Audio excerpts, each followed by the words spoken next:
நம்முடைய மாண்பு முதலமைச்சருடைய உத்தரவின் பேரில் தமிழ்நாடு இந்து சமய அறநிலையத்துறையின் சார்பாக 30 இணையர்களுக்கு திருமணத்தை உங்களுடைய முன்னிலையில் நடத்தி வைப்பதில் நான் மிகுந்த மகிழ்ச்சி அடைகின்றேன், பெருமை அடைகின்றேன்.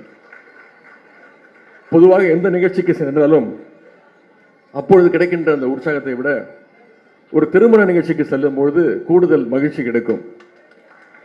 அதுவும் இன்றைக்கு சென்னை மேற்கு மாவட்டத்திற்கு தென்மேற்கு மாவட்டத்தில் நடக்கின்ற இந்த நிகழ்ச்சி வரும்பொழுது எனக்கு ஒரு சந்தேகம், இந்த நிகழ்ச்சி தென்மேற்கு மாவட்டத்தில் நடக்கின்றதா அல்லது கிழக்கு மாவட்டத்தில் நடக்கின்றதா என்று ஒரு சின்ன சந்தேகம் வருகிறது. எங்கே நடத்தினாலும் அண்ணன் சேகர்பாபு அண்ணன் நடத்துகின்ற நிகழ்ச்சி, அவர் துறை நடத்துகின்ற நிகழ்ச்சி, அது எப்பொழுதுமே ஒரு சிறப்பான நிகழ்ச்சியாக கண்டிப்பாக அமைந்திருக்கும். ஒரு திருமணத்திற்கு செல்கின்ற பொழுதே அப்படி என்றால், இன்றைக்கு இந்த மேடையிலே 30 இணையர்களுக்கு நாம் திருமணத்தை நடத்தி வைக்கின்றோம். 30 இணையர்கள் அவருடைய இல்வாழ்வில் இன்றைக்கு அடியெடுத்து வைக்கின்றார்கள்.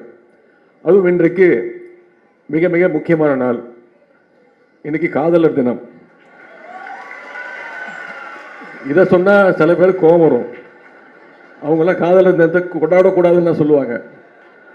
காதலர் தினத்தை கொண்டாடாம இருக்க முடியுமா? ஒவ்வொரு நாளுமே காதலர் தினம்தான். அப்படிப்பட்ட முக்கியமான தினத்தில் இன்றைக்கு இந்த திருமணத்தை நடத்தி வைக்கின்றோம்.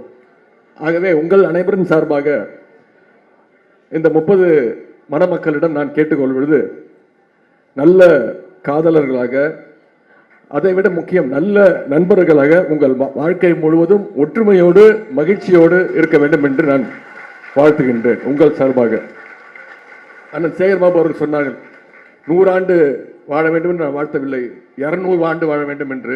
அது சாத்தியமில்லை. ஆனால் அவர் எந்த 200 என்று சொன்னார் என்று நிச்சயம் உங்களுக்கெல்லாம் புரிந்திருக்கும். அதற்கு நீங்கள் உங்களை தயார்படுத்திக் கொண்டு அடுத்த ஒரு வருடத்திற்கு அதற்கு நீங்கள் ஒரு முக்கிய காரணமாக இருக்க வேண்டும் என்று நான் கேட்டுக்கொண்டு, இல்வாழ்வு இணைந்துள்ள நீங்கள் அனைவரும் பெரியாரும் பகுத்தறிவும் போல, பேரறிஞர் அண்ணாவும் மாநில சுயாட்சியும் போல, முத்தமிழ் டாக்டர் கலைஞரும் நம்முடைய தமிழ்நாடும் போல, மாண்பு முதலமைச்சர் அவர்களும் திராவிட மாடலும் உழைப்பும் போல பல்லாண்டு வாழ்க வாழ்க என வாழ்த்தி விடைபெறுகின்றேன். நன்றி, வணக்கம்.